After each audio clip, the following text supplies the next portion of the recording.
Big or small, homemade or from a store, the best present is having the love of friends and family.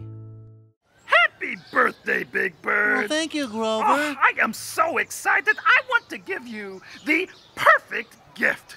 You know, I was at the store, though, and realized you are not the easiest bird to shop for. Oh, Grover, you don't At have first, to... I thought the lifetime supply of marshmallows. Now that is the perfect gift. But Hooper's only had one bag. Grover, I don't need Then any... I thought, like maybe a necktie or footy pajamas, but so then a waffle maker or maybe Grover, really, I don't need anything for my birthday. You don't? No, I don't need any presents. Instead, I just want the love of my friends and family on Sesame Street.